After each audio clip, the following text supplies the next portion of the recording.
Rub out at hindi raw shootout. Yan ang paniwala ng mga kaanak ng 8 dimanoy miyembro ng Alingaro Robbery Group na napatay sa Silang, Cavite kahapon. Pero giit na mga pulis nanlaban daw ang mga suspect. Lehitimo raw at hindi set up ang ginawa nilang operasyon. May report si Emil Sunay. Sa mga pulis na walang awa, dapat managot kayo sa batas. Hindi kayo makatao. Kayo pa naman ang inaasahang magtatanggol ng sambayanan natin. Bakit ganun ang ginawa niyo? Wala kayong puso. Wala kayong puso sa mga... Hindi napigilan ni Nympha Pereña ang emosyon sa sinapit ng kanyang anak na si Jomar, isa sa 8 napatay sa umunoy shootout sa Cavite kahapon. Si Pereña ay kinilalang hold-upper daw kahapon ng isa sa mga umunoy na biktima nitong PhilIndia na lumutang sa encounter site. Pero sabi ng ina ni Pereña, isang criminology student ang anak.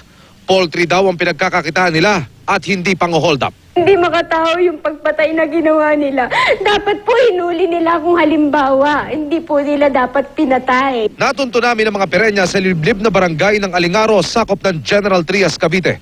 Dito rin nakatira ang 6 na iba pang mga suspect na pawang magkakamag-anak.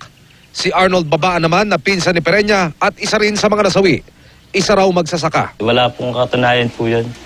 Hindi po yun totoo. Si Glenn Handok na isa ring kamag-anak. Driver naman daw ng emergency vehicle ng barangay. Yun nakakasama ho sa gayong transaksyon. Siguro ho, hindi kami nang magtitiis ng gantong hirap. Tao naman natin, hindi pwede naman natin sabihin mabait, hindi naman natin laging kasama yan. Pero ayos ang panunungkulan niya sa barangay. Paniwala ng mga kamag-anak ng mga napatay na suspect, sinetap ito ng mga pulis. Sa lugar daw na ito ng barangay Alingaro, nagkita-kita raw ang 8 suspect kahapon. Ang paalam nila, pupunta sa fiesta ng Silang, Cavite. Isang alias Tarandaw ang sumundo sa grupo kahapon ng umaga. Ayon sa testigo, si Taranang nanguna sa convoy ng 4 na motorsiklo kung saan nag-angkasa ng 8. Ayon sa report ng pulisya, si Taranang pang-9 na suspect na nakatakas. Nauuna po siya, wala siyang angkas. Mas malayo po siya. Mas malayo po ang distansya niya dun sa 3 nakamotor. Tapos? Ayun po, ang bilin niya, huwag daw didikit. Itinanggi ng Cavite Police ang bintang na sinetap ang 8 suspect. Bago pa man daw makarating sa inilatag na checkpoint ng grupo, nagpaputok na ang mga ito. Naka-establish naman yung parameters ng checkpoint, officer-led, naka-uniform, marked vehicle. Wala raw rub-out at legitimate ang police operation sa pangunguna ng tumayong ground commander, si Police Inspector Edward Cantano, hepe ng Silang Police.